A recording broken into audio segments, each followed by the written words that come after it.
Assalamualaikum warahmatullahi wabarakatuh.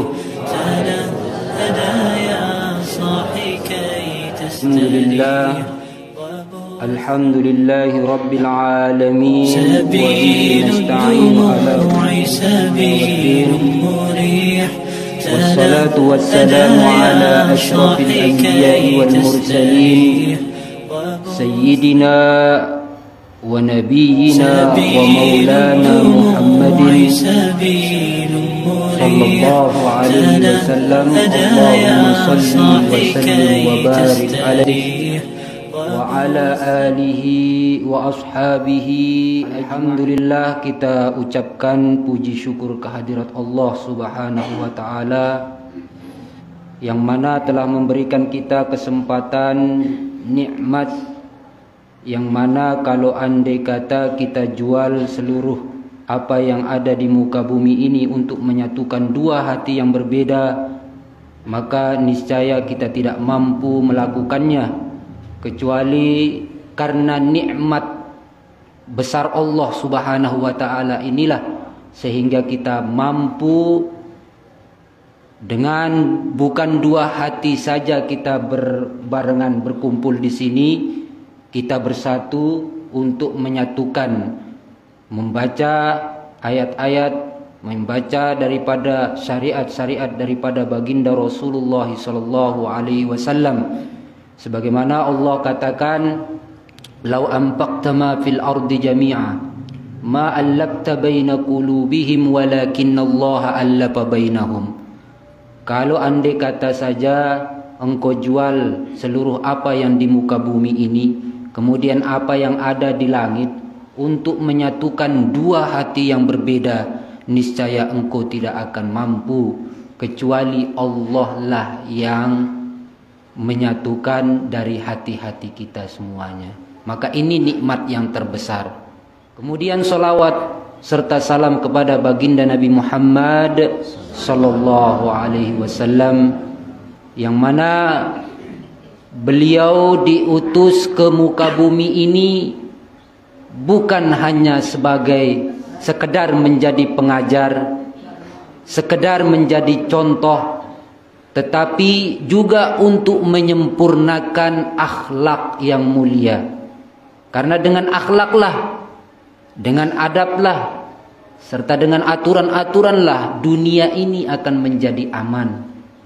Kalaulah sudah aman, bisa diibaratkan dalam sebuah kampung. Apa katanya Allah Subhanahu wa taala permisalkan dalam sebuah ayat, "Daraballahu masalan qaryatan kanat aminatan mutmainnah ya'tiha rizquha ragadan min kulli makan fakafarat bi an'umillah fa'azaqaha Allahu libasal ju'i wal khauf." Allah memberikan perumpamaan terhadap suatu kampung yang aman, damai dan tenteram. Maka dari sana sini datangnya rizki. Tumbuh berbagai macam tumbuh-tumbuhan. Sanak famili berdatangan. Aman.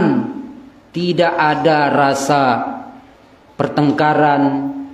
Tidak terjadi permusuhan di antara saudaranya, aman. Sehingga kasih sayang Allah Subhanahu wa taala semakin terhadap kampung tersebut. Sehingga Allah lanjutkan dengan ayat, fakafarat bi an'umillah. Allah jadikan kita saudara, aman, tetap tenang, tenteram. Tetapi kita kupur, membuat rusuh, membuat fitnah, membuat kesalahan sana sini. Akhirnya Allah ganti keamanan itu dengan libasal ju'i wal khauf. Akhirnya rasa ketakutan, rasa kelaparan pasti akan mengganggu diri kita. Maka terhadap kampung yang aman damai, semoga kampung kita di Mambendaya ini mudah-mudahan selalu Allah berikan keamanan, ketenangan, dan itu harus dengan peraturan dan syariat daripada baginda Rasulullah sallallahu alaihi wasallam yang mana mengandung ajaran, mengandung syariat, lebih-lebih adalah akhlak yang mulia. Maka Rasulullah sallallahu alaihi wasallam katakan, innama bu'istu liutammima makarimal akhlak. Jadi saya diutus ke dunia ini semata-mata untuk menyempurnakan akhlak yang mulia. Bagaimana akhlaknya baginda Rasulullah sallallahu alaihi wasallam? Baik terhadap keluarga beliau, baik terhadap tetangga beliau, baik terhadap teman sejawat beliau. Bahkan lebih dari itu, bagaimana Rasulullah sallallahu alaihi wasallam berakhlak terhadap musuh beliau. Ndekna sekedar sematon jerinta tak berakhlak, tetapi terhadap musuh bagaimana kita berakhlak.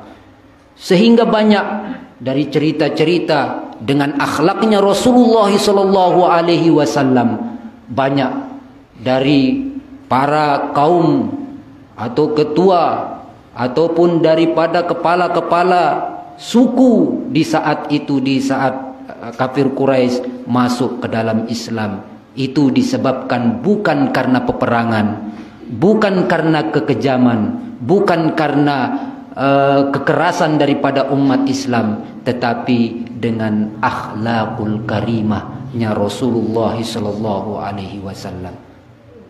Pada malam hari ini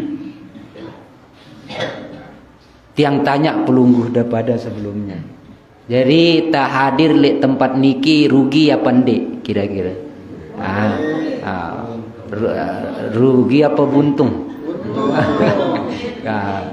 Ndek tiang mana buntung? Rugi apa buntung? Untung apa buntung? Untung. Beruntung. Lagu membahasa sebagai kedok aja nih untang mana? Lagu yang tahu membahasa Mamben ya apa? Untung. Maka bagusan apa bahasa bagai bagusan bahasa Mamben ketimbang bahasa bagai kedok. Jadi munaara salah tiang terutama bahasa bagai kedok, bahasa api tai tengen yang maaf bejulu dengan aja. Jadi untung.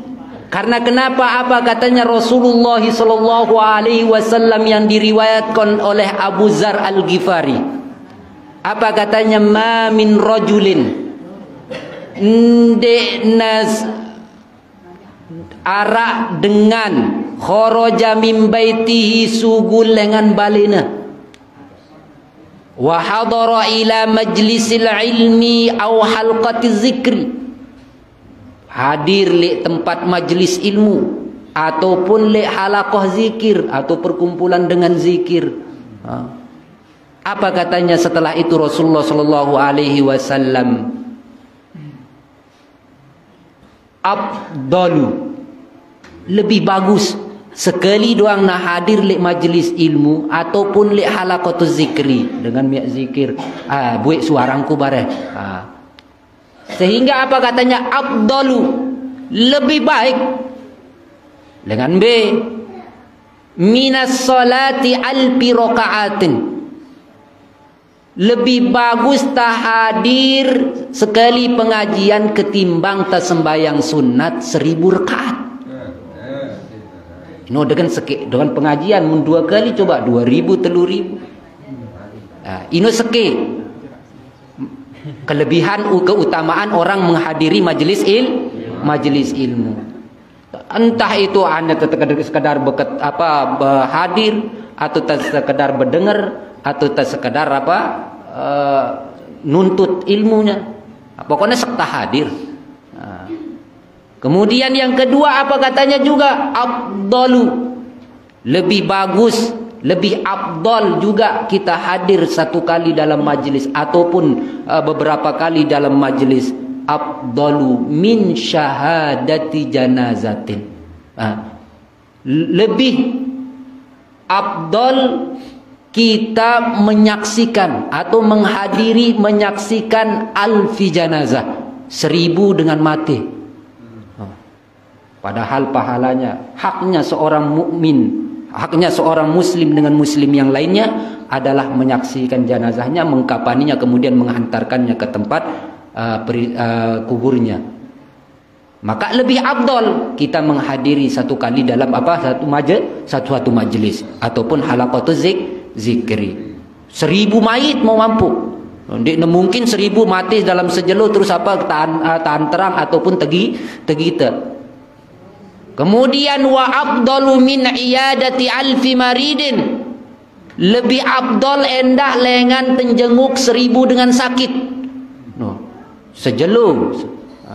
Kita cukup hadir dalam satu majelis, maka pahalanya lebih afdal dengan serta sembahyang 1000 rakaat, sembahyang sunat 1000 rakaat. Lebih afdal ketimbang menyaksikan 1000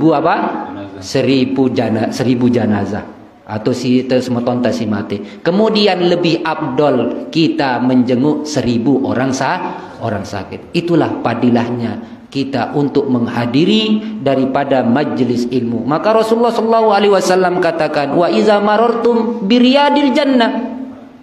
Kalau kita berjalan dalam satu taman di antara taman-taman di surga, maka maka hendaklah mampir di tempat itu. Maka para sahabat bingung bertanya, wa ma hiya riyadul jannah ya Rasulullah, mana yang dikatakan taman di antara taman-taman di surga yang ada di dunia? Maka apa jawabnya Rasulullah SAW?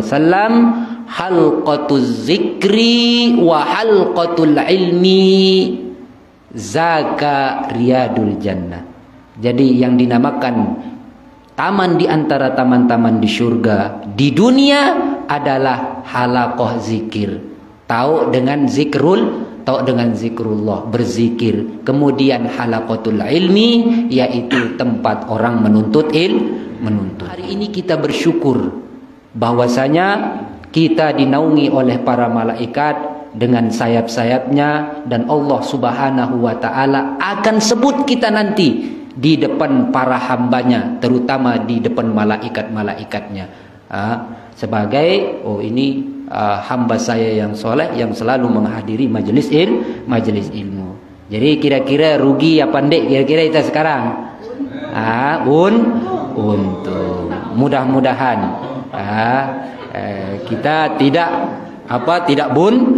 buntung dan selalu untung dengan kasih sayang Allah Subhanahu wa taala. Maka kita lanjutkan daripada pembahasan kita yang minggu kemarin, yaitu malam Kamis, dengan ajaran atau syariat daripada baginda Rasulullah SAW yang dibeberkan lewat Al-Quran, yaitu agama yang penuh dengan akhlakul karimah. Maka akhlaknya Rasulullah SAW, akhlaknya para istri-istri Nabi digambarkan di dalam Al-Quran. Kemudian akhlaknya para sahabat, kemudian para sahabiat, semuanya ada digambarkan di dalam Al-Quran. Sehingga tidak jarang beberapa daripada asbabun nuzul, sebab-sebab turunnya Al-Quran itu terkait dengan suatu kejadian, baik daripada diri baginda Rasulullah SAW sendiri, kemudian baik dari para sahabat-sahabatnya. Maka kemarin kita sudah sampai kepada ayat 11, yaitu dari surah Al-Hujurat. Ya ayyuhalladzina amanu la yaskhar qaumun min qaumin asa ayyakunu khairum minhum wala nisa'un min nisa'in asa ayyakunna khairam minhun wala talmizu anfusakum wala tanabazu bil alqab bi'sal ismul fusuqu ba'dal iman wa man lam yatub faulaika humuz zalimun.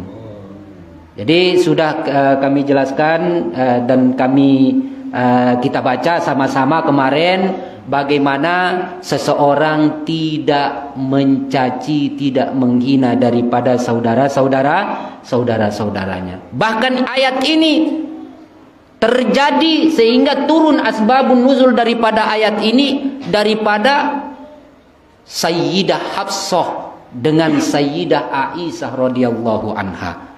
Waktu itu terjadi. Saat itu Sayyidah Hafsah kebetulan ketika keluar Sayyidatuna Hafsah, istri daripada baginda Rasulullah sallallahu alaihi wasallam, kemudian tertusuk apa? Tertusuk duri. Sehingga ditutuplah kakinya oleh siapa? Sayyidah Hafsah. Maka apa dibilang Sayyidatuna Aisyah radhiyallahu anha saat itu? Lihat Sayyidah Hafsah, bahwasanya ikatan di kakinya itu bagaikan ekor anjing katanya. Maka sehingga melaporlah Sayyidatuna Hafsah kepada Rasulullah sallallahu alaihi wasallam bahwasanya Sayyidatuna Aisyah daripada menghina ataupun mengata-ngatai daripada Sayyidah Hafsah, akhirnya kepada Rasulullah sallallahu alaihi wasallam terdengar. Sehingga turunlah ayat ini dengan kata-kata la yaskhur qaumun min qaumin asa ayyakunu khairum minhum wala nisa'um min nisa'in asa ayyakunna khairam minhunna. Kemudian wala talmizu anfusakum. Jangan engkau mencari aib saudaramu. Bahkan terhadap aib diri kamu sendiri, kita sendiri hendaklah kita apa? Kita jaga, kita tutup, sehingga man satara musliman satarahullahu alaihi. Siapa yang menjaga aib saudaranya, maka Allah Subhanahu wa taala akan menjaga aibnya. Maka dengan kita menjaga aib seseorang, maka kita sudah berusaha menjaga aib dari diri kita pribadi. Ini adab yang diajarkan oleh Rasulullah sallallahu alaihi wasallam ketika kita masuk rumah. Maka hendaklah di ayat lain di surah An-Nur kalau enggak salah, ya ayyuhallazina amanu la tadkhulu buyutan ghaira buyutikum hatta tasta'nisu wa tusallimu ila ahliha. Maka sebelum disuruh kita tama isi epin balik, ya harus tenguluh. Wa idza qila lakum urji'u farji'u, munasuru tulak. Ndak ini terpaksa diri kita untuk tama. Itu biasa adab kita. Lagu munda tenene di nama undang kita, wah apa dah datang. Selun-selunnya belos wah. Di nara apa? Maka hendaklah. Bahkan Rasulullah sallallahu alaihi wasallam, jangan pernah engkau masuk di rumah saudaramu sebelum ada izin dan engkau salam kepada mereka. Kalaulah kita sudah salam, ketuk pintu 3 kali, batasannya 3 kali. Dendek apa? Wah berontok, tok, assalamualaikum, waalaikumsalam, langsung jelong kita apa di dalam. Itu tidak boleh, karena Rasulullah Shallallahu Alaihi Wasallam mengajarkan kita, memberikan kita pandangan atau ajaran ketika kita mengetuk pintu itu lewat pintu kanan, sehingga pas bapak buka pintu, jangan sampai kita menengok aib dari saudara kita. Entah itu ada aib ataupun tidak ada aib, maka tidak boleh kita melihat apa yang ada di dalam rumah saudara kita. Bisa jadi di sana kita akan melihat aib. Maka ketika kita mengetuk pintu, maka hendaklah kita berdiri di samping pintu, bukan di depan pintu. Jadi kita mengetuk pintu itu di pinggirnya, di samping pintu. Jangan pas waktu dibuka langsung kita di depan. Maka hendaklah kita dapat di pinggir ketuk. Jadi assalamualaikum warahmatullahi wabarakatuh. Maka setelah itu dibukakan pintu, kita sudah berdiri di samping. Jangan di depan, karena setelah dia buka pintu nantinya akan kelihatan apa yang ada di dalam. Maka itu adalah aurat. Adalah aurat. Bahwasanya itu adalah aib saudara kita. Yang namanya aurat itu aib yang tidak boleh dilihat oleh orang lain. Kemudian kalau pun kita misalkan di dalam rumah sendiri, berembe, timan talik bale mesa harus tasalam. Yumbe dalilnya bukan balin itu balin temesa, rangkik balin dengan lain. Apa katanya Allah Subhanahu wa taala ajarkan kita? Fa iza dakhaltum buyutan fasallimu ala anfusikum. Kalau kalian masuk ke rumah kalian sendiri, maka hendaklah salam. No, timan itepen balik. Maka ini adalah adab yang diajarkan kita oleh Allah Subhanahu wa taala lewat Al-Qur'an dan lewat Rasulullah sallallahu alaihi wasallam. Ya. Kemudian wala talmizu ampusakum tadi itu, jangan setelah kita melihat aurah maka hendaklah kita menutup mata ataupun tidak berbicara kepada yang lain. Cukuplah aib saudara kita adalah aib mereka sendiri dan jangan kita sebar luaskan, karena mereka bisa jadi aib saudara kita yang sudah kita lihat dia tidak terima, sehingga besok balas dendam akhirnya banyak. Aib kita diceritakan juga, aib kita akhirnya terjadi permusuhan. Maka dikatakan wala talmizu ampusakum, jangan engkau mencari aib saudaramu. Karena kenapa? Lisanuka la tazkur bihi auratam ri'in.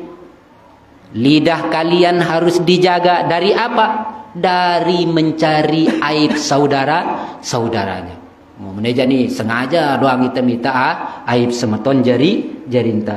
Pakulluka auratun, karena masing-masing kita juga punya aib.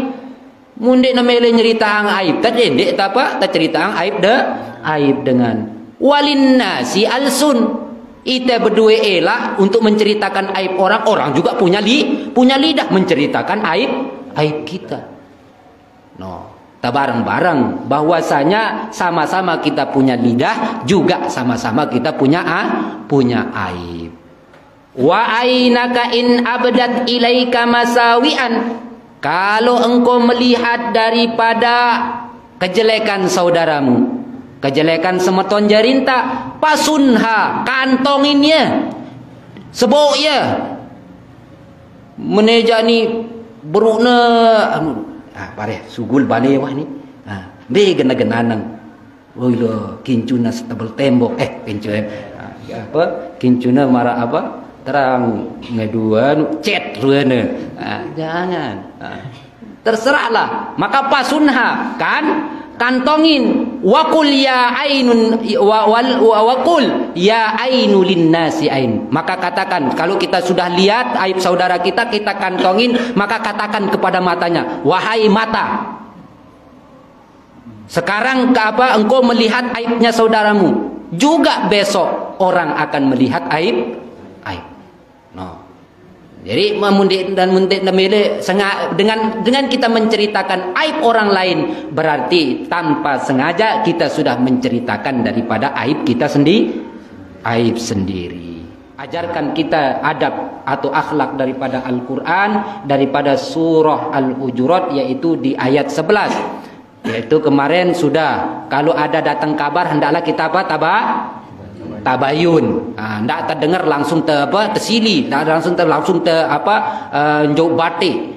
Kemudian yang kedua menjadi apa? Pa aslihu munaara batur besual atau permusuhan, hendaklah kita menjadi hakim atau penengah. Dendek tukang gaco menjadi namaim atau namam. Tukang gaco seliking kelidakna baturna. Akhirnya ndek baturna ia harus jotos melina. Muna menjadi namimah. Kemudian setelah yang ketiga ini, hendaklah kita mencari aib daripada saudara kita, ataupun mengolok ataupun menghina, bahkan merendahkan orang lain. Kemudian setelah itu Allah Subhanahu wa taala di ayat yang ke-12 dengan ayat panggilan. Berarti tadi sudah selesai. Maka lagi ini yang terpenting, dengan dimulai dengan ayat ya ayyuhallazina amanu. Dikembali Allah Subhanahu wa taala memanggil, wahai orang-orang yang beriman, apa katanya? Ijtanibu katsiran minaz-zanni inna ba'daz-zanni itsm. Maka hendaklah wahai orang-orang yang beriman, jangan terlalu atau tinggalkan, jauhi berburuk sangka. Kita berburuk sangka sama semeton jarinta, padahal lagi anang masjid lain niatnya ini. Sudah buruk sangka sama siapa? Sama saudara sama saudaranya. Karena buruk sangka ini adalah dosa. Jadi apa? Yang pertama kita selanjutnya dilarang untuk melakukan daripada buruk sangka. Nah, ini kebanyakan biasanya itu. Apalagi semeton jarinta wah mati ataupun sudah meninggalkan kita. Akhirnya ini aja nih wah ndek nagenanu iya si malaikat ini aja wah langsung. Akhirnya berburuk sangka. Kita tidak tahu apakah kita husnul khotimah ataupun walaupun jahatnya seseorang belum tentu akan menjadi su'ul khotimah. Bisa jadi sama halnya kita dengan Bal'am bin Ba'urah. Ini Bal'am bin Ba'urah ini orang soleh, ketika dia berdoa sekali doang berdoa langsung turun apa-apa, langsung tak ijabah oleh Allah Subhanahu wa taala. Sehingga tapi Allah Subhanahu wa taala karena merasa dia lebih bagus dari orang lain, akhirnya Allah balik keadaannya sehingga menjadi sejelek-jelek orang. Akhirnya ditutup dengan oleh Allah Subhanahu wa taala dalam keadaan menyembah patung, dalam menyembah syaitan. Itu Bal'am bin Ba'urah, padahal di awal-awal soleh. Kita soleh tidak selamanya kita bisa kita soleh. Tapi mudah-mudahan kita minta kepada Allah Subhanahu wa taala supaya kita diberikan selalu dalam kesolehan, dalam ketaatan kepada Allah Subhanahu wa taala. Karena kenapa? Iza aradallahu bihi abdan khairan. Kalaulah seseorang itu Allah kehendaki baginya suatu kebaikan, timan pas wahna sakaratul maut, as-salahu katanya, maka dibukakan pintu kebaikan baginya. Sehingga yang dulu walaupun kejahatannya, sehingga Allah Subhanahu wa taala rubah keadaannya, as-salahu, dibukakan baginya pintu kebaikan sehingga dia mati dalam keadaan husnul khotimah. Kemudian yang selanjutnya wala tajassasu, jangan memata-matai. Tadi suudzon beda, ya, berburuk sangka. Kemudian sekarang memata-matai, dicari kejelekannya orang. Kalau tidak ada kejelekannya, dicari lagi, malah diajak. Ayo, sehingga kita azan dulu ya. Ya. Allahu Akbar, Allahu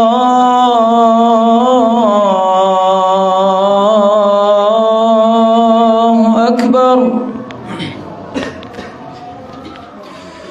Allahu Akbar,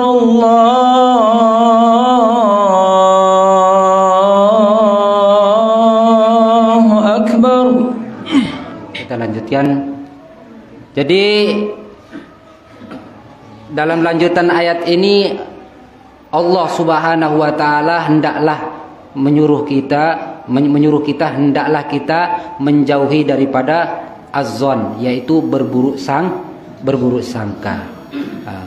Kira-kira buruk sangka selepuna persangkaan kita buruk atau bagaimana? Tidak. Maka dikatakan di sini dalam ayat selanjutnya inna ba'daz-zanni. Berarti karena ada ba'daz, sebagian prasangka itu adalah dosa. Berarti ada prasangka yang baik. Maka ana inda zanni abdi, katanya Allah Subhanahu wa taala dalam hadis qudsi bahwasanya aku seperti apa yang disangkakan oleh hambaku. Berarti ada prasangka yang baik. Kemudian yang dilarang untuk kita kerjakan adalah suudzon atau berprasangka buruk. Ya. Karena berprasangka buruk ini kebanyakan, atau prasangka ini kebanyakan yang buruk. Kemudian wala tajassasu, sudah, jangan kita mencari atau memata-matai aib daripada saudara kita. Dalam hadis dilarang kita, man tatabba'a auratil muslimin tatabba'allahu auratahu hatta yabdahu fi aqridarihi. Jadi siapa saja yang mencari atau memata-matai aib saudaranya, aib saudara muslim lainnya, maka Allah Subhanahu wa taala akan mengumbar atau memata-matai aibnya sampai nanti dia akan dikeluarkan, walaupun disembunyikan di lebalina ngumbe-ngumbe aibnya, Allah Subhanahu wa taala akan buka dia. Jadi timan Noah tanam ya aib itu ataupun dilupakan aib itu, niscaya Allah akan bukakan. Kemudian selanjutnya apa katanya Allah Subhanahu wa taala, wala yaghtab ba'dukum ba'dha, wala yaghtab ba'dukum ba'dha, yaitu ghibah, saling kerantik. Nah, ini biasanya itu saling kerantik. Sehingga apa katanya Rasulullah sallallahu alaihi wasallam, seorang sahabat bertanya, mahiyal ghibah, apa itu ghibah ya Rasulullah sallallahu alaihi wasallam? Apa katanya? Mahaka, apa yang engkau ceritakan, fi akhika, ya apa yang terjadi dia dalam saudaramu, walaupun nak kena semeton jarin tentu ya begawean lagu cerita taya yaran gibah, sudah termasuk gibah. Maka wala yaghtab ba'dukum ba'dha, jangan sampai engkau menggibah atau membicarakan saudaramu satu di antara yang lain. Karena kenapa jeleknya siaran gibah ni itu, ayuhibbu ahadukum ayyakula lahma akhihi maitam bakaritumu. Inginkah kalian, sukakah kalian meleke pelungguh depada ngaken bangke semeton jerina, timan dalam keadaan mentah, dalam keadaan mentah, nemasak doang deta gemes kita ya, apalagi kena bangke. Sehingga Rasulullah sallallahu alaihi wasallam hendaklah kita menjauhi daripada ghibah. Bahkan apa katanya Rasulullah sallallahu alaihi wasallam, Allah tidak akan memaafkan pelaku ghibah sebelum dia meminta halalnya kepada orang yang digibahi. Ndek nagen terima taubatan, ndek nagen terima ampuna tengendeng ampun tipe Allah Subhanahu wa taala, ndek nagen terima taubatan sebelum kita meminta maaf kepada orang yang digibahi. Nanti pada hari kiamat bahwasanya Rasulullah sallallahu alaihi wasallam dalam cerita Mi'raj, dalam Isra-nya, kemudian beliau diantar ke dalam neraka untuk melihat kondisi di neraka. Maka dilihatlah ahli neraka saat itu, mereka mencakar semua semua dagingnya, sehingga apa yang ada langsung dimakan. Maka apa katanya Rasulullah sallallahu alaihi wasallam bertanya kepada Jibril alaihi salam, siapa itu wahai Jibril? Apa katanya? Inilah pelaku yang suka menggibah saudaranya. Begitu juga. Padahal si tagen gibah ini dengan santai, dengan soleh mampu. Kita begibah. Lari dari gibah itu nanti ujung-ujungnya menjadi fitnah.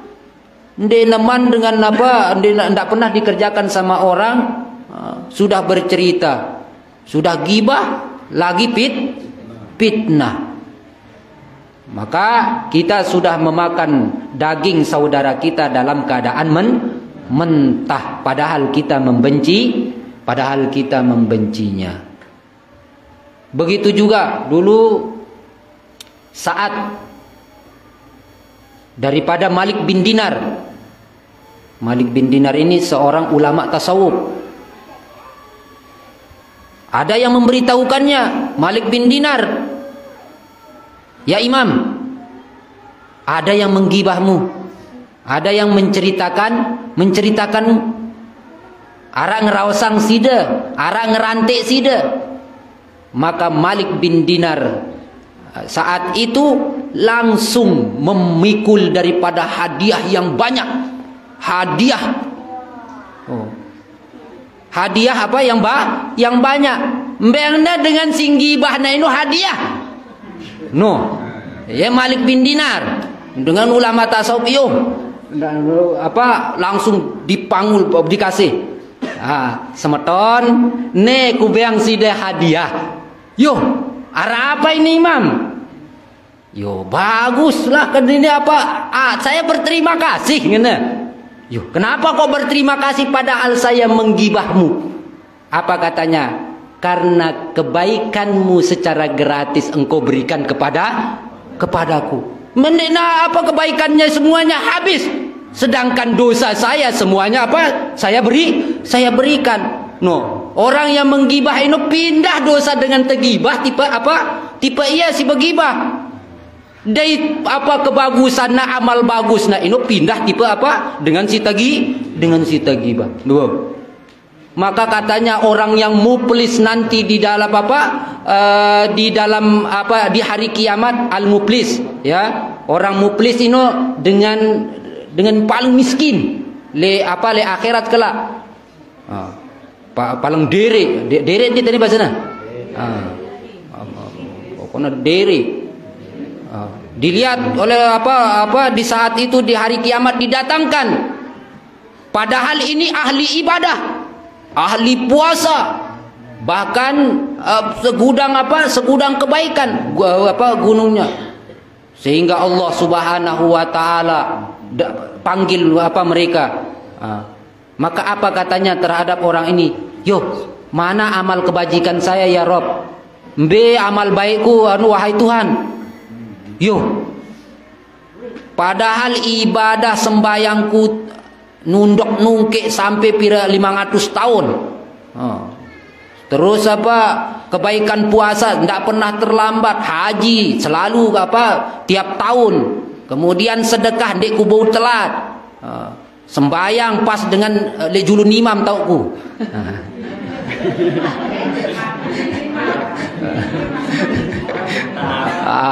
Munjulun imam mah keruan arana.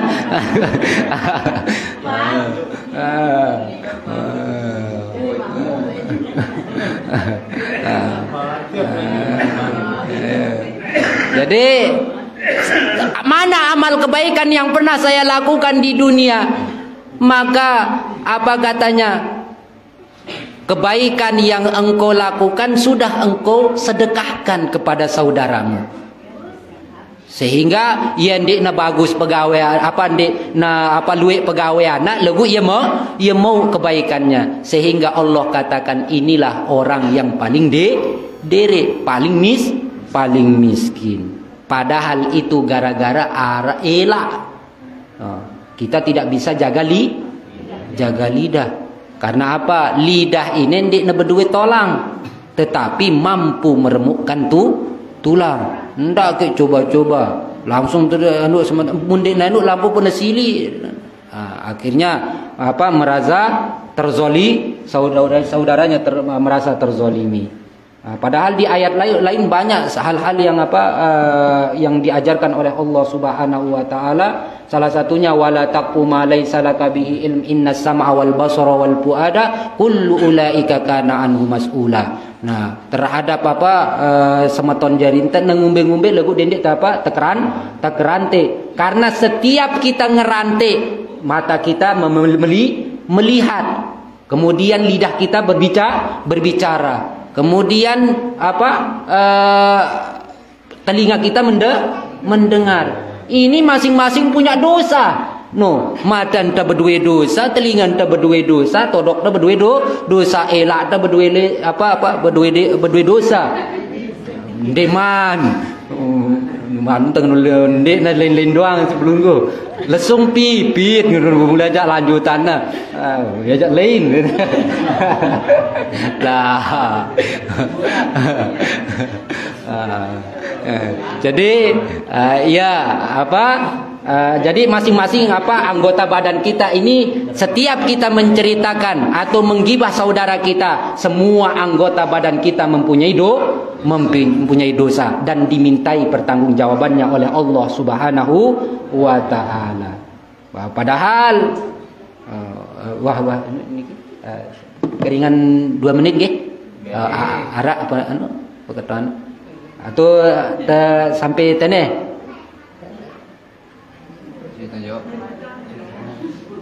Ya, ayuhibbu ahadukum ayyakula lahma akhihi maitan pakarihtumu. Wattaqullah innallaha ghafurur rahim. Ya, mungkin kita cukupkan kajian kita pada malam hari ini. Mungkin selanjutnya kami serahkan waktunya kepada pembawa acara. Kami tutup. Assalamualaikum warahmatullahi wabarakatuh. Dia mengucapkan terima kasih banyak atas penjelasan dan pemaparan yang telah disampaikan oleh Bapak Muallim. Adapun beberapa kesimpulan yang bisa kita ambil dari penjelasan dan pemaparan yang tadi, diawali dari beberapa fadilah bagi orang yang menghadiri majelis ilmu dan dilanjutkan dengan tafsir dan penjelasan ayat ke-11 dan 12.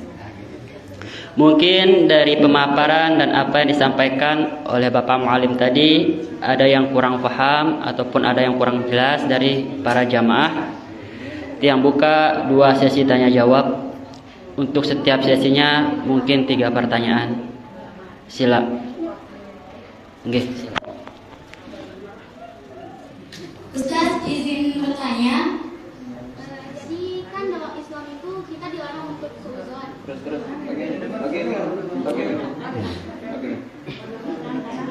Kan dalam Islam itu kita dilarang untuk berburuk sangka. Nah, kita kan manusia biasa, Ustaz. Terus kita kan sering lupa, kita nggak sadar baru melihat orang beda sedikit sama kita itu kita udah beda lagi pikirannya gitu, atau berburuk sangka. Jadi gimana sih Ustaz? Gimana caranya untuk meminimalisir atau untuk mengurangi perasaan berburuk sangka tersebut? Sekian, Assalamualaikum warahmatullahi wabarakatuh. Waalaikumsalam warahmatullahi wabarakatuh. Sila, mungkin narasi lain kan jamaah. Si Mama. Assalamualaikum warahmatullahi wabarakatuh. Waalaikumsalam warahmatullahi. Izin bertanya Pak Ustaz. Alhamdulillah luar biasa sekali tema kajian pada malam ini. Adapun yang ingin yang tanyakan ada dalam poin bertamu tadi itu Ustaz. Iya. Ya, kayak mengetuk pintu ada kalau kita masuk ke rumah tetangga atau keluarga. Nah, seperti yang beberapa mungkin dari kita pernah mengalami atau yang pribadi juga, keseringan kalau kita dalam bertamu itu walaupun sudah mengetuk dan oleh contoh Assalamualaikum, tamu dikabarin bibit tege, tamu dikabarin batur tanpa seizinnya juga karena sudah terbiasa dari Ustaz. karena saking biasa teh maklumin mungkin dekat. Nah, lalu si ajarannya ke si Nabi harus tertunggu dulu yang izin kemudian teman sampai terlukai ya tertulis kan. Kalau ini biasa teh karena kami ketika balik ya karena langsung amupi berkata lebar batu lebar keluarga kita. Nah itu bagaimana dengan kondisi yang seperti itu Pak Ustaz? Terima kasih. Assalamualaikum warahmatullahi wabarakatuh. Waalaikumsalam warahmatullahi wabarakatuh. Karang seke dong. Ate napas dulu. Sila. Harus silain. Waalaikumsalam warahmatullahi wabarakatuh. Izin bertanya sedikit Ustaz mengenai apa yang disampaikan di awal tadi mengenai apa itu tentang fadilah atau keutamaan menghadiri majelis ta'lim atau majelis ilmu. Dari yang disampaikan tadi bahwa dikatakan satu kali menghadiri majelis ta'lim itu lebih baik dari 1000 rakaat sunnah. Ya, sunnah. Ya, 1000 kali sholat sunnah. Kemudian secara tidak langsung, secara otomatis itu kan kita menghadiri majelis ta'lim itu untuk mendapatkan pahala atau kebaikan. Kemudian saya pernah mendengar bahwa masuk atau tidaknya surga seseorang atau seorang hamba itu tergantung bagaimana kasih sayang Allah atau ridha Allah. Sedangkan kita di majelis ta'lim rata-rata sebagian besar kita diajarkan untuk melakukan ibadah tertentu dengan tujuan mendapatkan pahala. Dan contohnya mungkin sedikit saya berikan contoh. Contohnya mungkin saya beribadah taruh seperti menghadiri majelis ta'lim dengan niatan saya mendapatkan banyak pahala supaya saya masuk surga. Padahal katanya saya dengar ini bukan pahala yang menentukan seseorang untuk bisa masuk surga, melainkan kasih sayang ataupun ridho dari Allah Subhanahu wa taala. Kira-kira bagaimana dengan hukum ibadah yang saya lakukan selama kurang hampir 25 tahun ini dengan tujuan untuk mendapatkan pahala, itu bagaimana korelasi antara dua kasus ini? Terima kasih. Assalamualaikum warahmatullahi wabarakatuh. Waalaikumsalam warahmatullahi. Cukup ya 3 pertanyaan. Mungkin bisa langsung dijawab oleh Bapak Mualim. Waktu dan tempat yang persilahkan. Ya. Tadi di awal ditanyakan bagaimana supaya kita bisa menjauh dari buruk sangka bersama teman. Biasanya beda pemikiran itu barang batur ya apa pasti zon.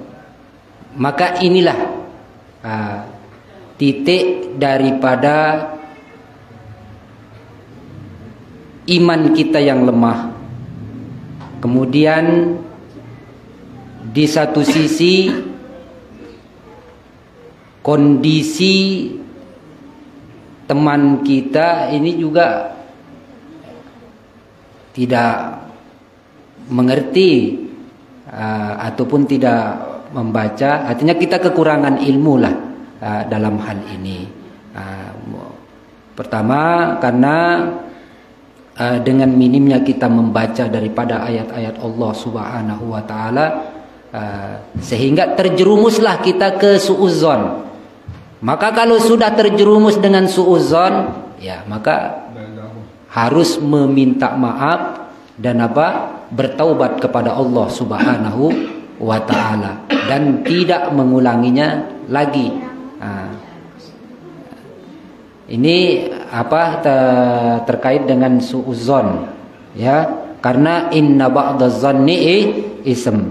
Ya, jadi yang tadi yang ditanyakan itu kan, kemudian terhadap hal-hal aib yang menyangkut ataupun urusan orang lain, maka hendaklah kita kalau dia baik maka hendaklah kita bersegera untuk membantunya. Tetapi kalau menurut kita itu tidak baik bagi diri kita, maka jangan ikut campur lah urusan orang lain, sehingga buruk sangka yang terjadi. Kemudian Tadi apa tadi? Biasanya memang dalam Al-Quran di surah An-Nur itu pertama Allah larang kita untuk apa? Untuk masuk ke dalam rumah yang bukan rumah kita. Kalau di rumah kita hendaklah kita apa? Salam. Kecuali kalau ada barang yang barang kita di dalam rumah tersebut, maka boleh. Tapi dia gue rumah sekunah, tidak ditempati. Misal wah lain apa bilinnya, tetapi barang kita masih ada tersimpan di sana. Maka apa barang kita tersimpan, wah bilinnya si epena, maka boleh kita masuk. Tapi dengan syarat dia ghairu maskunah, tidak ditempati atau tidak ditinggali. Karena ada di ayat lain juga, kalaulah anak-anak kalian sudah mencapai umur, faiza balagul huluma katanya, kalau sudah dia mencapai umur, maka dia masuk untuk ke ke tempat orang tuanya, hendaklah dia minta izin. Apalagi dengan jauh, ini anaknya. Maka Al-Quran beritahukan kita, kalau anak kalian sudah mencapai umur balik, maka hendaklah kalaupun dia masuk ke rumah ibu bapak, hendaklah izin. Karena bisa jadi. Di ayat lain juga, kalau misal wah betok-tok itu uras-uras, kita juga harus tahu waktu. Jadi waktu bertamu itu yang tidak diperbolehkan. Yang tidak diperbolehkan adalah setelah Isya. Setelah Isya. Menawas jarak Isya aja biasanya Isya dengan lain lagu agak larut malam, kita kan agak duluan. Bahkan sampai Rasulullah SAW Isyanya diakhirkan sampai menjelang daripada sholat tengah malam. Itu berarti setelah Isya kita tidak boleh bertamu. Teguh Isyanya itu tergantung jamnya lah. Ndak menurut Al-Quran jarak Isya lagu pas Isya masih kelema. Jamnya beda. Jadi yang dianukan Isya di sini karena dia waktunya yang panjang. Kemudian setelah sholat zuhur, menjerak zuhur dedek bertamu. Mimba di zohiroh katanya dalam Al-Quran. Jelas sudah. Setelah dengan tinduk ngambe kan, ataupun barang keluargana, itu begedor sekali, ada penuh ke dunta. Jadi mimba di zohiroh. Kemudian bertamu daripada setelah sholat subuh. Kelima. Setelah sholat subuh bertamu dengan anak masjid bertamu. Jadi walaupun di tempat tinggal bibi, kemudian keluarga harus izin. Kalaupun memang tidak diizinkan, perlu kita beritahukan.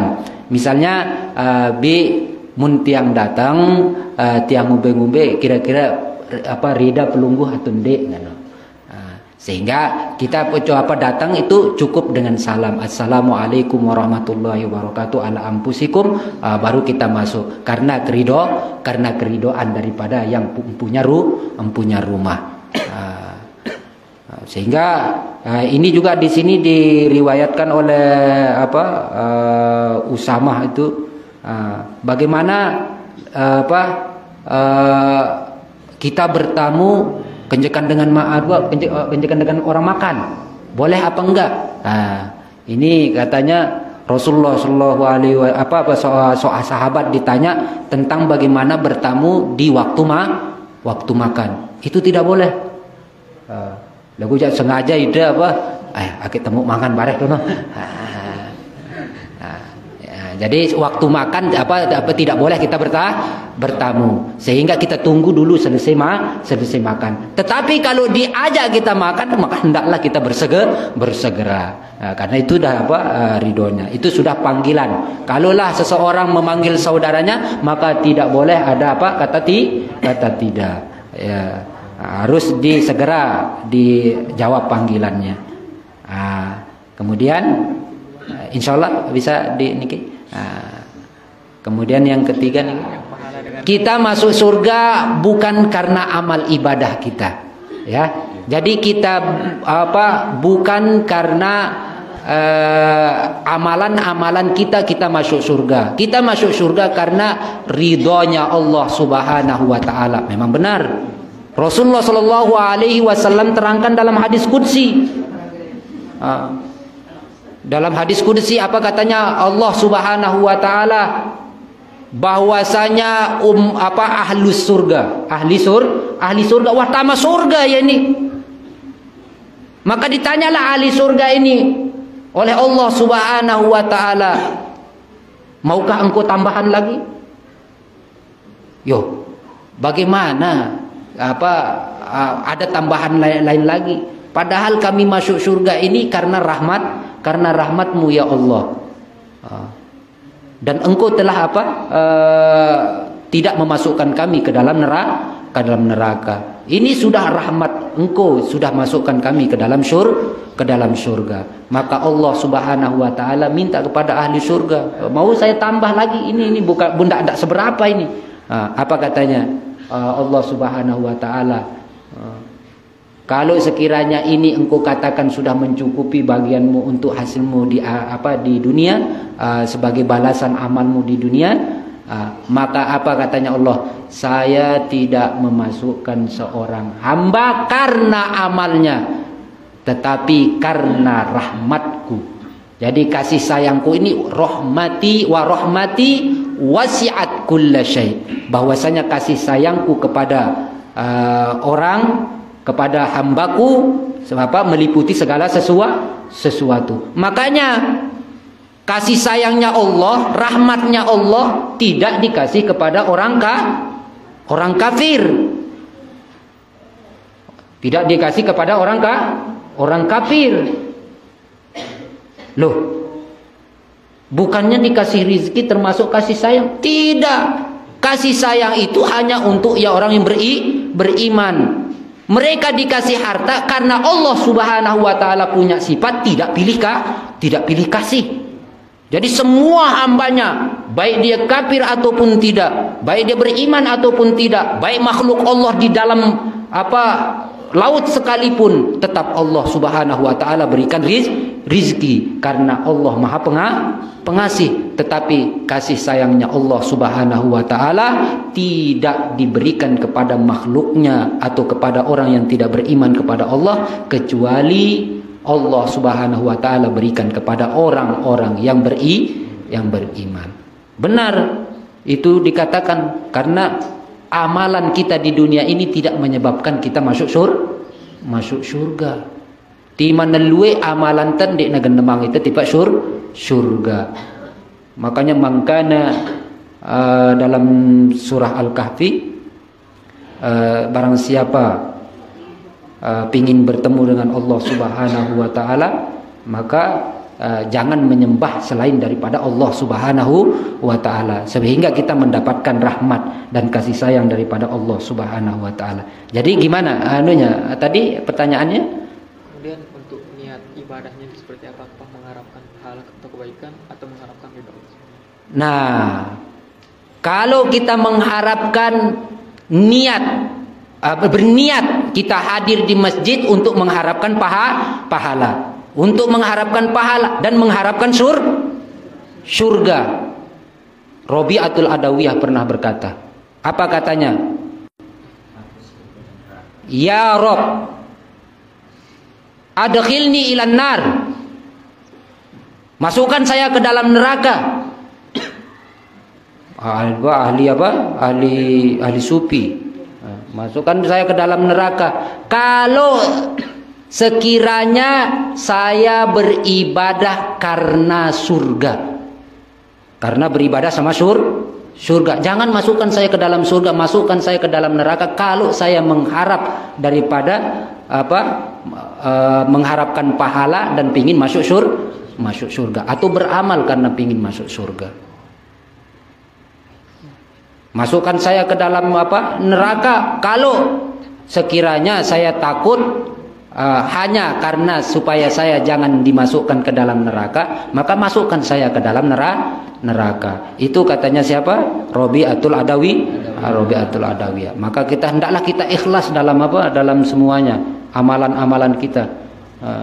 Sehingga dinebui lek kererot-terot lelangan. Wah berniat bete bagus-bagus untuk apa? Mencapai daripada rahmat Allah Subhanahu wa taala. Ya, yang mau apapun yang terjadi, ini demi rahmatnya Allah Subhanahu wa taala. Ya. Insyaallah bisa ya. Ya, begini Bapak yang bisa kami sampaikan dan kami cukupkan. Wassalamualaikum warahmatullahi wabarakatuh.